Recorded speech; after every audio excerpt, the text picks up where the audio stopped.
Subscribe करें और bell दबाएं ताकि कोई खबर रह न जाए।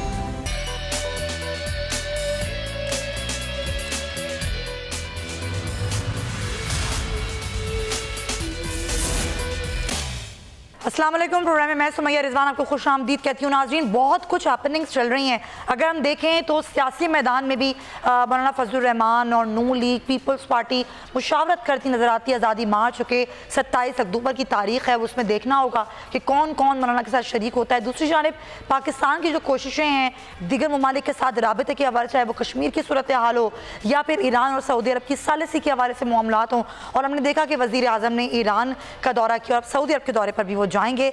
इस तमाम सूरत हाल के पेश नज़र काबीना का इजलास आज बुलाया गया और तकरीबन 4 घंटे हो चुके हैं। नाज़रीन, काबीना का इजलास अभी भी जारी है। कौन कौन से निकात हैं जो आज के एजेंडे में शामिल हैं और क्या मामलात हैं, किस तरीके से काबीना को ब्रीफिंग दी जा रही है, इस इजलास की मज़ीद सूरत हाल जानते हैं शहबाज अहमद से। शहबाज, जो आज काबीना का इजलास हो रहा है, इसका एजेंडा क्या है?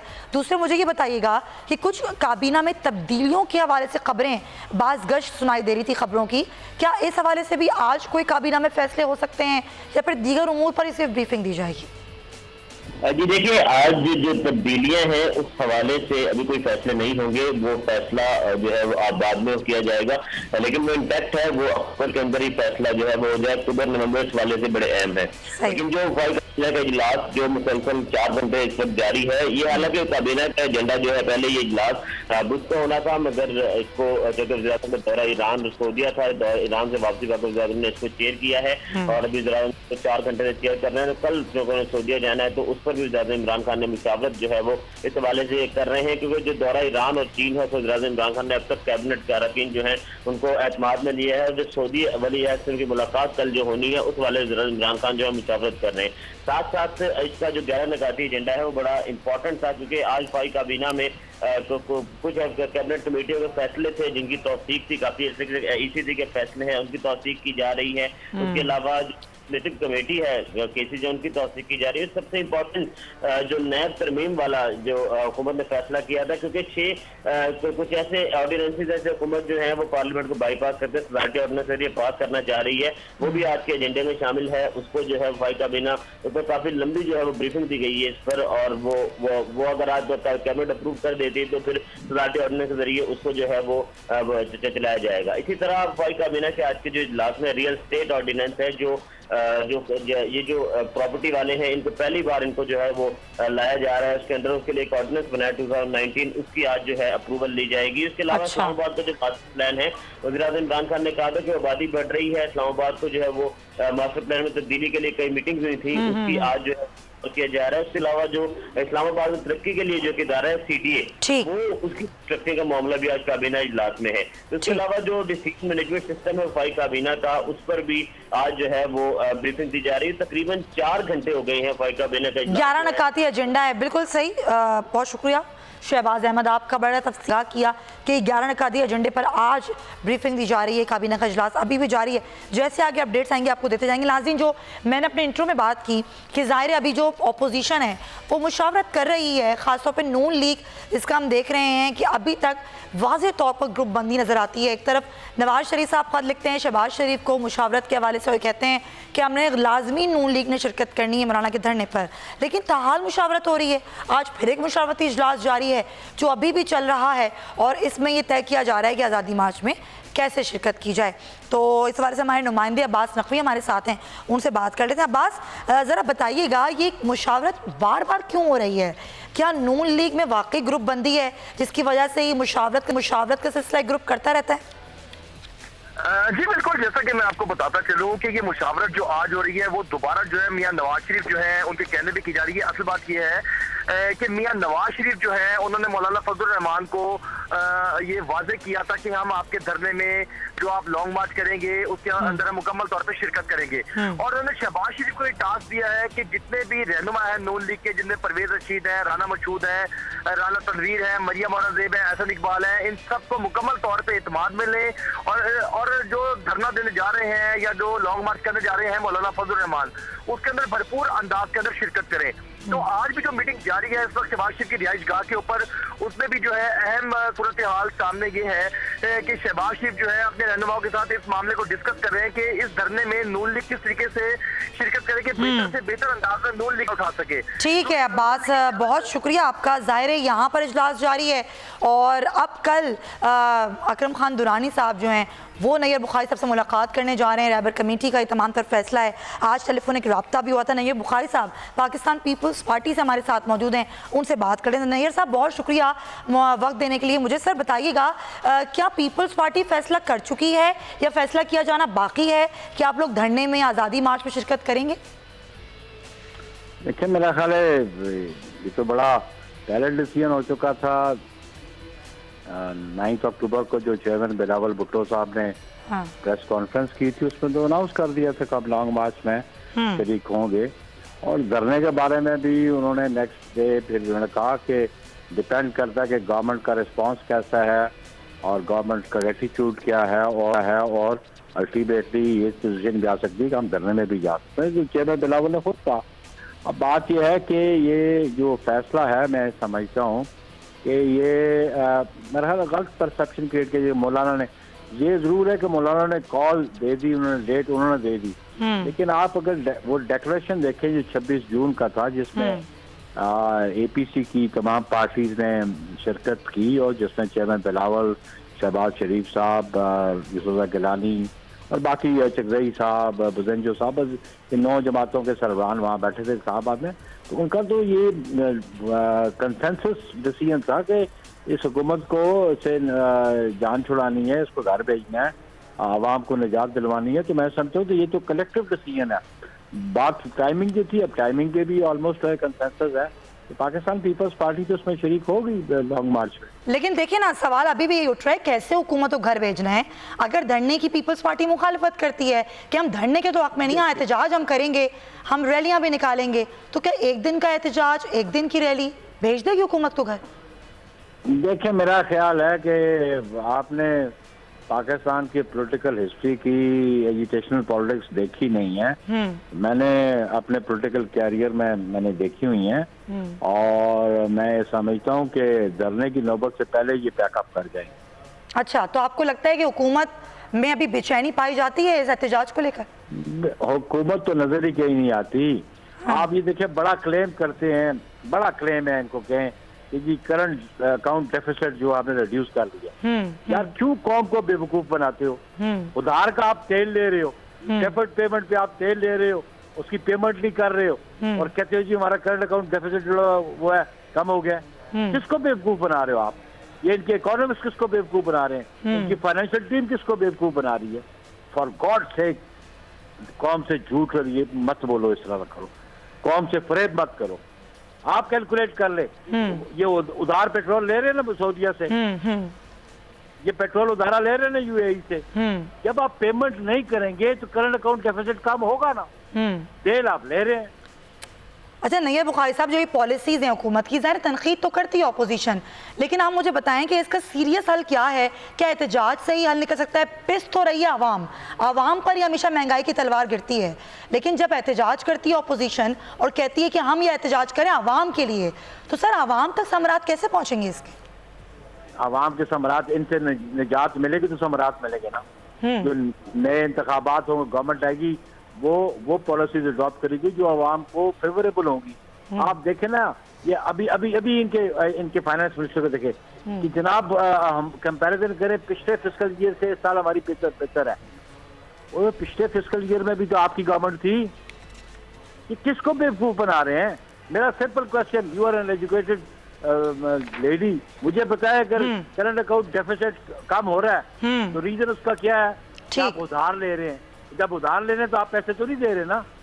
सही है सर, मुझे जरा प्लीज बता दें। बिल्कुल सही सर, मैं आपका पॉइंट आ गया आपका। मुझे बता दें, पीपल्स पार्टी, एक कंफ्यूजन दूर कर दें, टीवी पर अभी आप हैं, आप ऑन एयर बता दें, पीपल्स पार्टी की जो एक मुतालबा है वो -1 है या फिर आप लोग चाहते हैं कि जी पूरी हुकूमत चली जाए? और देखिए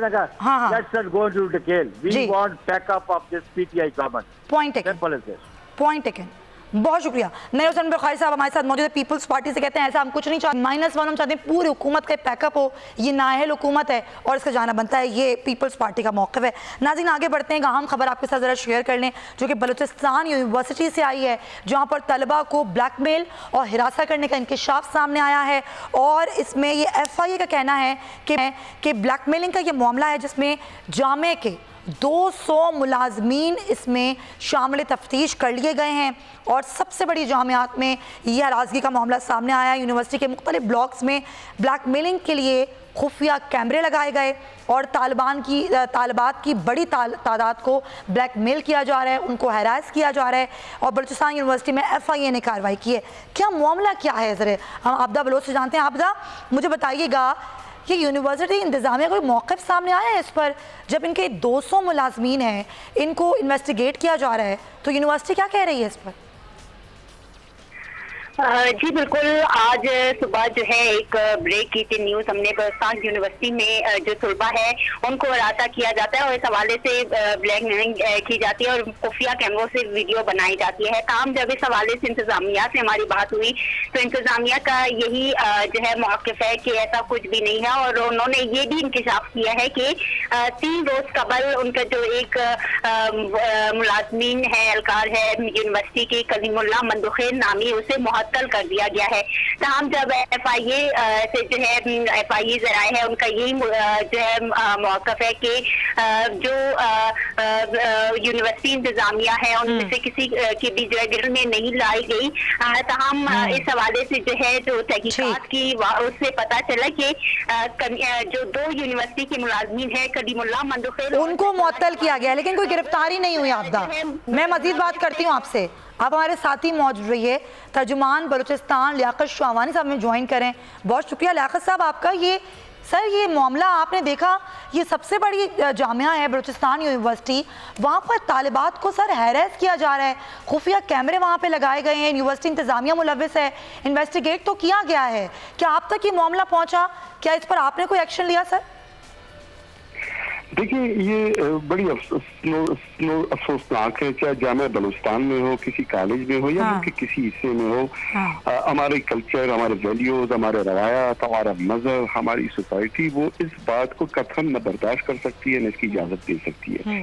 अब रही बात है इस हरासमेंट के हवाले से जो एक न्यूज आज एक हाई मीडिया में मौजूद है, इस हवाले से बलूचिस्तान हाई कोर्ट ने पहले ही इस इशू को टेकअप करते हुए FIA को डायरेक्शन दी है कि वो इसको प्रॉपर इन्वेस्टिगेट करे और कंप्लेनेंट को सुने और इंसाफ के तकाज़ों को पूरा करें। तो FIA जो है उसमें इन्वेस्टिगेट कर रही है। पाकिस्तान में कानून मौजूद है, अगर कोई इस तरह की क्रिमिनल कोई एक्टिविटी होती है उसके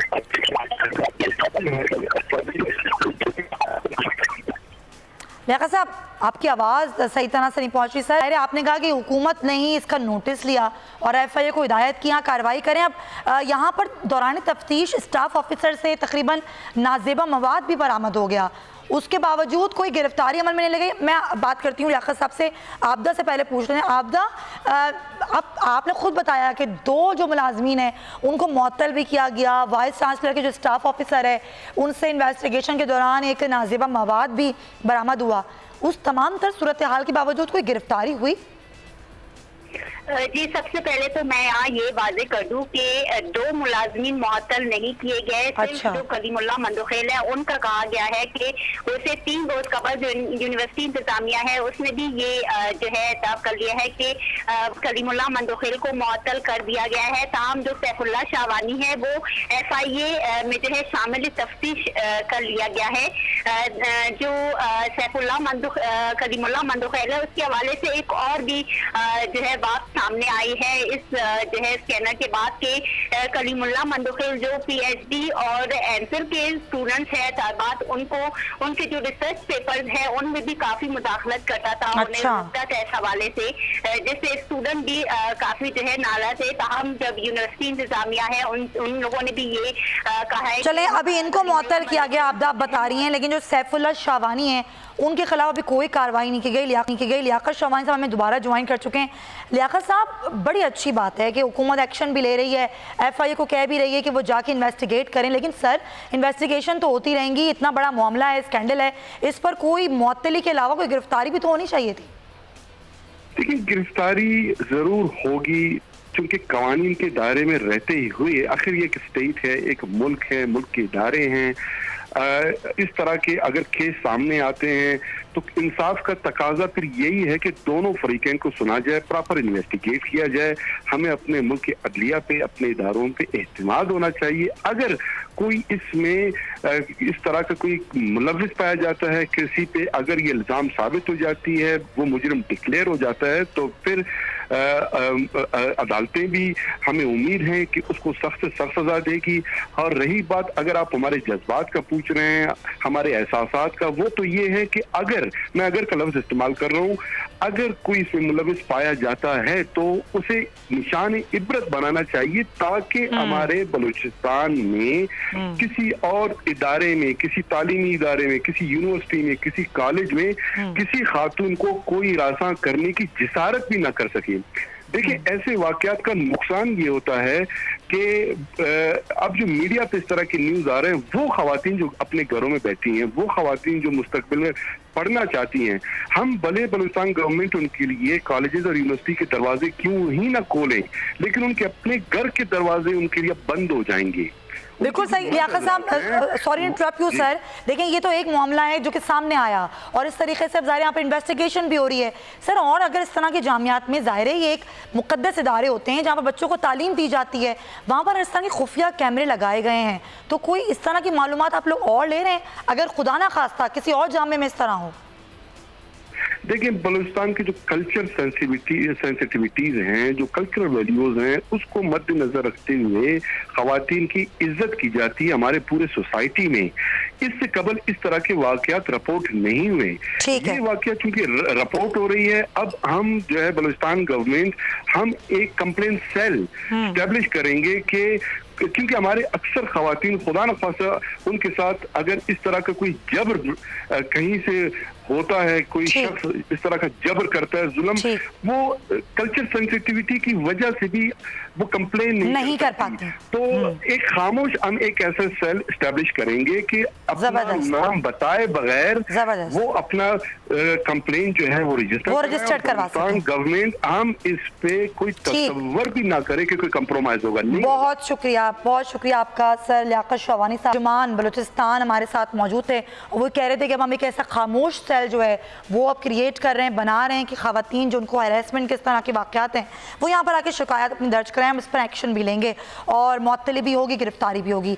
आगे बढ़ते हैं और एक बड़ी अहम खबर है नाजरीन आप लोगों के लिए, अवाम के लिए, कि अवाम पर ये हम खबर दे रहे हैं, अच्छी खबर तो नहीं है, कि आलमी बैंक ये कह रहा है कि अब महंगाई मज़ीद बढ़ेगी, कम होने के कोई चांसेस नहीं है। साल 2020 में पाकिस्तान में तरक्की की शरह 2.4% रहेगी और ये भी कहा गया है कि आगे बढ़ के पेट्रोलियम मसनूआत की कीमतों में कमी और बैनुल-अक़वामी मार्केटों में इस्तेहकाम से मशरूत है, लेकिन जो महंगाई की शरह है वो 8.3% रहने की तवक्को है। आलमी बैंक की रिपोर्ट आखिर कह क्या रही है जान लेते हैं। गुलाम मुर्तज़ा हमारे साथ हैं, हमारे नुमाइंदे। मुर्तज़ा, ये अच्छी खबर तो नहीं है, लेकिन क्या कुछ अच्छी उम्मीद की जा सकती है इस रिपोर्ट को देखते हुए? जी, जिस तरह से ये South Asia focus making decentralisation work के अनवान से ये रिपोर्ट है जो आलमी बैंक ने जारी की है, इससे पहले भी इस तरह की रिपोर्ट्स आ चुकी हैं। ये कोई बिल्कुल नई चीज़ नहीं है कि जिसमें ये बताया गया हो कि पाकिस्तान में साल 2019 में जो GDP है वो 3.3% रहेगा, लेकिन सबसे खतरनाक बात ये है कि नेक्स्ट ईयर जो GDP है वो एटलीस्ट 1% मजीद कम हो रहा है। 2.4% 2020 में GDP प्रोजेक्शन आलमी बैंक ने बताई है, जो कि इंतहाई खतरनाक बात है मॉनेटरी पॉलिसी के हवाले से भी और जो हमारे यहाँ इस वक्त सख्त मामला चल रहे हैं मईशत के उस हवाले से भी। जबकि साल 2021 में ये शरह वापस रिवाइव होकर 3% रहने की तवक्को है। यानी हम ये कह सकते हैं कि जिस तरह से मईशत का बिगाड़ हुआ है उस तरह से आइंदा 3 साल तक अवाम को ना तो कोई रिलीफ दिया जा सकता है, ना ही पेट्रोलियम मसनूआत की कीमतों में कमी की जा सकती है, ना कोई सिक्योरिटी के खतरात में कमी के लिए खर्चे बढ़ाए जा सकते हैं। महंगाई एज इट इज रहेगी, बल्कि इन्फ्लेशन डबल डिजिट में बताया गया है कि हो जाएगी। और जो इन्फ्लेशन के साथ साथ जो शरह सूद है वो भी बढ़ेगा। करेंसी की शरह तबादला में भी तब्दीली होगी। यानी जो कुछ भी सामने आ रहा है, ये महंगाई की शरह जो 2021 में जाके फिर वो सिंगल डिजिट पे आएगी, यानी कि 9-9.5% होगी, लेकिन इससे पहले 13, 14, 15% तक होगी, क्योंकि पाकिस्तान की इकोनॉमी का साइज जो है वो अगर हम देखें तो अनडॉक्यूमेंटेड इकोनॉमी जो है ज्यादा है। पाकिस्तान की अनडॉक्यूमेंटेड इकोनॉमी होने की वजह से हम ये कह सकते हैं कि ये अदादो शुमार भी हतमी नहीं है, इससे भी ज्यादा सीवियर सूरत हाल हो सकती है, क्योंकि जो सूरत हाल पाकिस्तान के पास अभी जो कर्जे वापस करने हैं पाकिस्तान ने वो भी बहुत ज्यादा हैं। इवन जो सी पैक, यानी कि हम ये देख रहे हैं कि 3 साल तक मुर्तज़ा ये जो सूरत हाल आप मुझे बता रहे हैं इकॉनमी की, ये खराब ही होगी, इन कर्जों की वजह से कोई बेहतरी की उम्मीद नहीं है? जी, बेहतरी की उम्मीद तब हो अगर हमारा जो इम्पोर्ट है वो मजीद कंप्रेस हो और हमारा एक्सपोर्ट बढ़े। एक्सपोर्ट बढ़ने के लिए आपकी प्रोडक्टिविटी की जो है वो उसमें इजाफा होना जरूरी है। जबकि हम ये देखते हैं कि पाकिस्तान में कोई ऐसा सेक्टर नहीं है। टेक्सटाइल एक सेक्टर हुआ करता था जो बहुत ज्यादा ग्रो करता था और वो प्रोडक्टिविटी लेवल पे बहुत आगे जाता था, लेकिन इस वक्त किसी सेक्टर में हम मुस्बत ग्रोथ नहीं देख रहे हैं। लार्ज स्केल मैन्युफैक्चरिंग देखें या स्मॉल स्केल मैन्युफैक्चरिंग देखें या इसके साथ साथ आप दीगर जो सनतें हैं उनकी हालत देखें। इवन देन कि अगर आप गुज़िश्ता साल की निस्बत इस साल का आप जो हमारा इक़्तिसादी सर्वे है उसको अगर आप देखें तो आपको अंदाजा होगा कि हमारी जो फसलें हैं वो भी एटलीस्ट 50% तक डाउन चली गई हैं। यानी जो आलू, गोभी, मिर्च या दीगर अशिया हैं, जिनास, बड़ी जिनास जिनमें गन्ना है, चावल है। यानी कि मुर्तज़ा आप ये कह रहे हैं कि अगर ये सूरत हाल हमारे मुल्क में सनअतकारों के हवाले से, काश्तकारों के हवाले से, ज़मींदारों के हवाले से, ताजरों के हवाले से गंभीर होगी तो इसका मज़ीद असर पड़ेगा मईशत पर, की कोई उम्मीद नहीं है। बहुत शुक्रिया ग़ुलाम मुर्तज़ा। बड़ी तशवीशनाक रिपोर्ट है ये आलमी बैंक की। हुकूमत को सोचना चाहिए और वादे करते हुए भी थोड़ा सा ध्यान करना चाहिए कि ज़रा देख लें कि जो आलमी बैंक की रिपोर्ट है वो क्या कह रही है कि आवाम के लिए कोई अच्छी खबर नहीं है। अगर अच्छी खबर कोई होगी तो उसके लिए फिर हमें मज़ीद काम करना होगा, जो कि फ़िलहाल हमें नज़र नहीं आता है। ब्रेक हम लेते हैं, ब्रेक के बाद वापस आएंगे नाज़रीन, मज़ीद भी खबरें उस पर कुछ डिस्कशन करेंगे। आप हमारे साथ रहिए।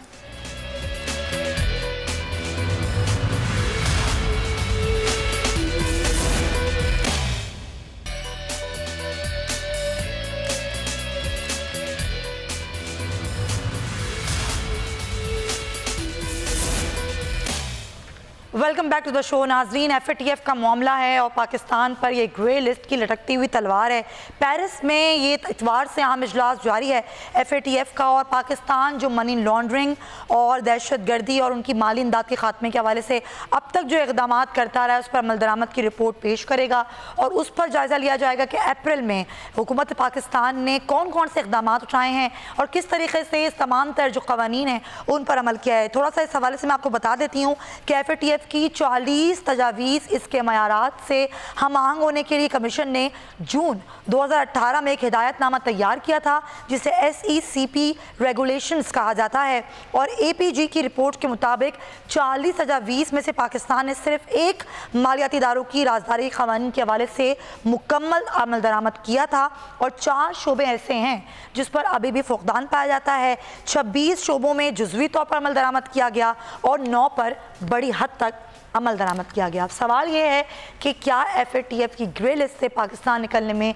कामयाब हो जाएगा या नहीं, क्योंकि 18 अक्टूबर को इसका ऐलान कर दिया जाएगा। तमाम सूरत पर बात करेंगे। वेलकम करते हैं शाहिद अमीन साहब, साबिक सफ़ीर हमारे साथ। बहुत शुक्रिया शाहिद साहब। सर, आपकी एक्सपर्ट राय क्या कहती है? जो अमल दरामद अब तक पाकिस्तान उठा चुका है, चाहे वो रोकथाम हो दहशत गर्दी की माली इमदाद के हवाले से, चाहे वो मनी लॉन्ड्रिंग के इकदाम हों, और अब तक जो इकदाम उठा लिए हैं पाकिस्तान ने, क्या वो काफ़ी हैं कि हम निकल सकें ग्रे लिस्ट से?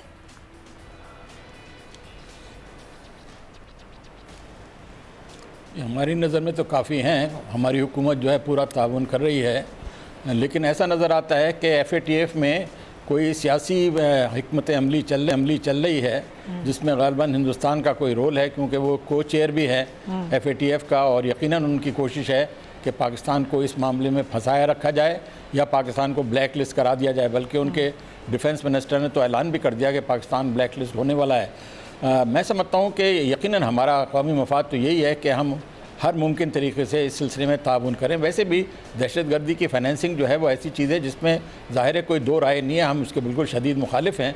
लेकिन बाज़ औक़ात ऐसा होता है कि मुल्क के जो मुख्तलिफ़ क़वानीन हैं उनको हम आंगी में करने के लिए कुछ ना कुछ दुश्वारियाँ होती हैं। मेरे ख़्याल में बाज़ टेक्निकल वजूहात हैं जिसकी वजह से शायद 100% इम्प्लीमेंटेशन नहीं हुआ है, लेकिन हमें FATF को पूरा यकीन दिलाना चाहिए कि हम उनके साथ ताउन करने के लिए तैयार हैं। जो कुछ कमी रह गई है उसको भी हम दूर करेंगे और ये कि इस मसले को सियासी मकासद के लिए इस्तेमाल ना किया जाए। Should be treated as a straightforward financial issue के कौन सी रेगुलेशन है जिसके ज़रिए से इस किस्म की मनी लॉन्ड्रिंग को रोका जा सकता है। ठीक है शाहिद साहब, लेकिन ये पहली बार नहीं है, माजी में भी पाकिस्तान FATF की ग्रे लिस्ट में रह चुका है, लेकिन इस बार ऐसी क्या बात है कि पाकिस्तान इकदाम भी उठा रहा है। मनी लॉन्ड्रिंग के हवाले से अगर हम देखें तो खबरीन को सख्त किया गया है, फिर करन तंजीमों के खिलाफ भी भरपूर कार्रवाइयाँ की हैं।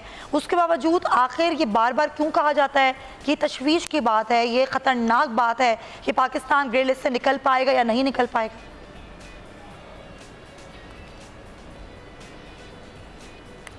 या ये कुछ समझ नहीं आती है बात कि जब हमारी हुकूमत पूरा ताउन कर रही है तो फिर इस कम के वहाँ पे इम्प्रेशन क्यों है या एतराज़ात क्यों उठाए जा रहे हैं। लेकिन इसको हमें बहुत संजीदगी से इस मसले को लेना है। जो कुछ भी उनके तहफ़्फ़ुज़ात हैं या जो कुछ भी उनके रिक्वायरमेंट्स हैं उनको पूरा करने के लिए जल्द अज जल्द कोशिश करनी चाहिए कि हमारे कौमी मफाद में है कि FATF की तलवार की जो हमारे पे एक लिहाज से ख़तरा है उसको दूर किया जाए। और वैसे भी टेररिज्म ऐसी सिलसिला है जिसमें कोई दो राय नहीं हो सकती हैं। मेरे ख्याल में जो कुछ भी हमारे यहाँ अगर ब्यूरोक्रेटिक हर्डल्स हैं वगैरह उनको दूर किया जाए। साथ ही हम बार बार इसरार करें कि इंडिया जो है इसमें एक किस्म का जान के कोई खेल खेल रहा है कि पाकिस्तान को मुसीबत में फंसाया जाए। सही, ठीक है। अगली खबर की जाने बढ़ते हैं और इम्पॉर्टेंट ये डेवलपमेंट है। ज़ाहिर पाकिस्तान जो कोशिशें कर रहा है सऊदी अरब और ईरान के हवाले से, और अभी जब ईरान का दौरा किया वज़ीर-ए-आज़म इमरान खान ने तो उनका ये कहना था कि मैं मसालियत कार नहीं बल्कि एक सहूलत कार का किरदार पाकिस्तान और सऊदी अरब और ईरान के दरमियान अदा करूँगा। और कल वज़ीर-ए-आज़म इमरान खान सऊदी अरब के दौरे पर भी जा रहे हैं। अब ये तेहरान और रियाज़ में जो कशीदगी ख़त्म कराने का मिशन है, शाहिद साहब आपको क्या लगता है कि पाकिस्तान वाकई अपना इसमें कोई किरदार अदा कर सकता है?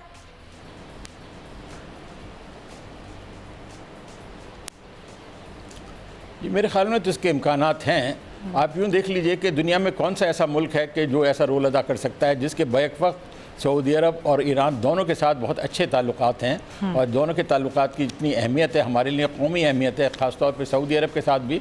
ईरान हमारा पड़ोसी है, ट्रेडिशनली हमारे उसके साथ अच्छे ताल्लुकात रहे हैं। तो इस लिहाज से मैं समझता हूँ Pakistan is well qualified to play this role. और फिर हमारी इतला तो यही है कि दोनों मुल्कों की तरफ से इस ख्वाहिश का इज़हार किया गया है कि पाकिस्तान ऐसा रोल अदा करे। ईरान में आपने देखा उन्होंने उनके सदर और रहबर जो हैं अपने आयतुल्लाह खामनेई साहब, उन्होंने बहुत मस्बत बातें की, पाकिस्तान के मिशन को बहुत अप्रीशिएट किया। इसलिए कि गोया कि इसमें ईरान की इसमें ताउन तो पूरा शामिल है। सऊदी अरब के रोल के बारे में थोड़ी सी मुझे कंसर्न है क्योंकि पहले इमरान खान ने कहा था कि मोहम्मद बिन सलमान से उनकी बात हुई है जो कि वहाँ क्राउन प्रिंस हैं और उनकी रजामंदी से ये हो रहा है। लेकिन कल मैंने देखा सऊदी वज़ीर ख़ारजा जो है या मिनिस्टर ऑफ स्टेट, उन्होंने कहा है कि हमने तो कोई दरख्वास्त नहीं की पाकिस्तान को मीडिएशन की।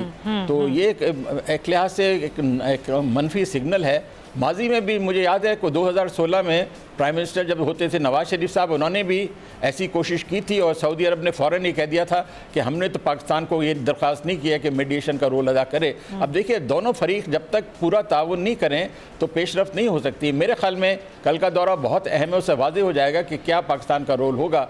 अगर मोहम्मद बिन सलमान जो हैं जिनके साथ इमरान खान के ज़ाती ताल्लुकात भी हैं, अगर वो इस सिलसिले में कोई पाकिस्तान को पूरी तरीके से इनकरेज करते हैं तब तो मैं समझता हूँ कि एक रोल बनता है और होना भी चाहिए। सऊदी अरब जो है यमन की जंग में 5-4 साल से फंसा हुआ है, कुछ हासिल नहीं किया सिवाय नुकसानात के। यही तो वो अहम पॉइंट है ना शाहिद साहब, तो ये वक्त आ गया है कि सऊदी अरब में बिल्कुल यही सवाल मैं आपसे करना चाह रही थी कि इसी नुक्ते को लेकर पाकिस्तान किस तरीके से मसालियतकार का या सहूलतकार का किरदार जो अदा करना चाहता है उसी नुक्ते को लेकर किस तरह करे कि कन्विंस कर ले सऊदी अरब को।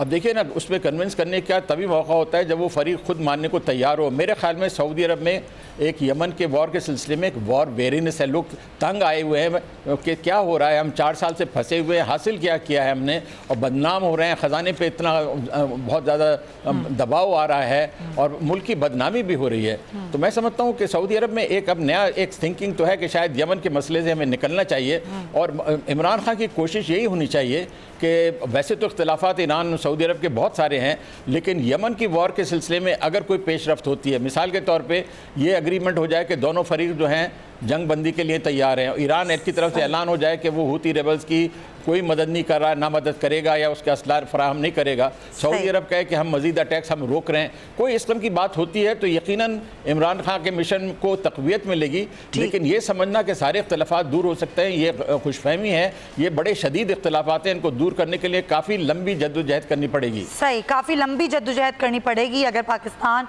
इस काम का एक उठा चुका है तो उसको एक लंबे प्रोसेस से गुजरना होगा कि सऊदी अरब और ईरान के दरमियान वाकई कोई मसालियत का किरदार अदा कर सके।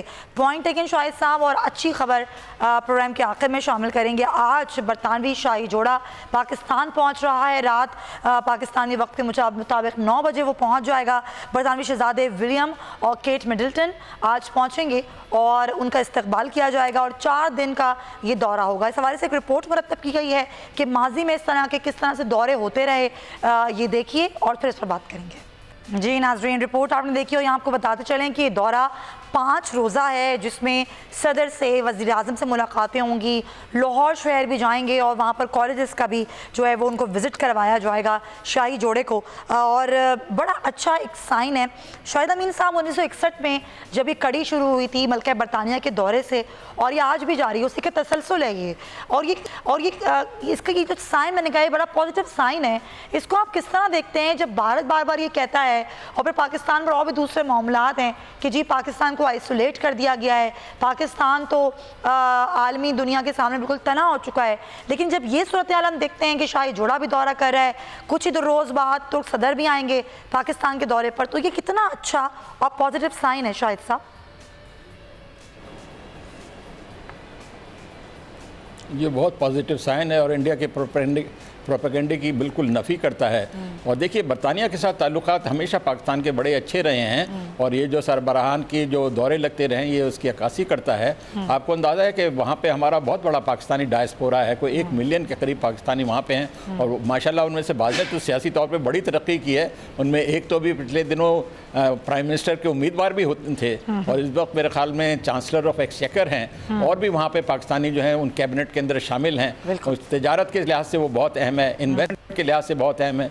दूसरे, बरतानिया जो है यूरोप में इंडिया पाकिस्तान के मामलात पे एक एक्सपर्ट समझा जाता है। अगर आप बरतानिया को अपने हक में कर लें तो उसका इंटर्न यूरोप जो है उस पर उसका बड़ा असर रसूख है। तो फिर आपको मालूम है BBC है कि जो मीडिया है वो बहुत पावरफुल अभी तक है दुनिया में। सही है कि बरतानिया की वो पोजीशन नहीं रही जो माजी में थी और आजकल तो वो एक और झगड़े में फंसा हुआ है EU से निकलने की, उसमें काफ़ी मुल्क डिस्टेबलाइज हो रहा है। लेकिन बहरहाल उसकी बड़ी मरकज़ी हैसियत है। लंदन की जो मनी मार्केट में पोजीशन है वो दुनिया में यकता है। इन चीज़ों को देखते हुए फिर इंग्लिश लैंग्वेज जो है और बहुत सारी चीज़ें हमारे दरमियान कॉमन हैं। मेरे ख्याल में ये सारी चीज़ें ऐसी हैं जिसकी वजह से हम कह सकते हैं कि बरतानिया के साथ पाकिस्तान के बड़े खुसूसी ताल्लुकात हैं और उनको कायम रहना चाहिए क्योंकि ये पाकिस्तान के कौमी मफाद में है। शाहिद साहब, ज़ाहिर है ये सरकारी दौरा तो नहीं है, लेकिन बावजूद इसके इसकी अहमियत बहुत है। तो जो इसकी अहमियत है ज़रा उस हवाले से आप क्या बताएंगे नाज़रीन को कि इस दौरे को पाकिस्तान के लिए और उसकी अहमियत के हवाले से कितना अच्छा समझा जा सकता है?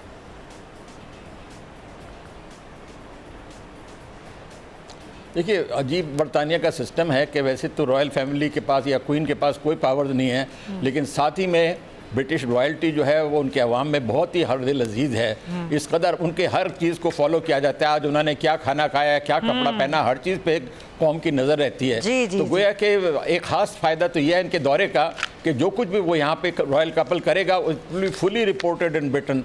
उसका मतलब है पाकिस्तान को बहुत ज़बरदस्त मीडिया कवरेज मिलेगा और फिर यकीनन एक गुडविल से होती है। अगर यहाँ पे जैसे मैं समझता हूँ उनका दौरा इंशाल्लाह कामयाब होगा और एक किस्म का कल्चरल एक्सचेंज भी होगी और वो यकीनन चाहेंगे यहाँ के लोगों से घुल मिल जाएँ और हमारे रिवाज को अप्रिशिएट करें। ये सारी चीज़ें बरतानिया में एक पॉजिटिव इम्पैक्ट करेंगी।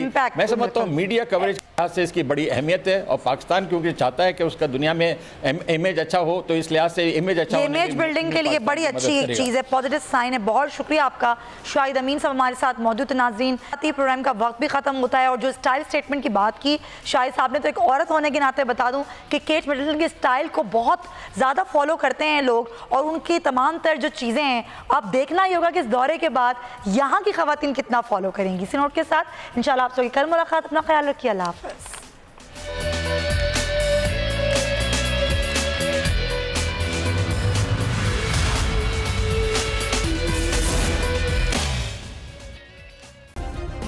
सब्सक्राइब करें और बेल दबाएं ताकि कोई खबर रह न जाए।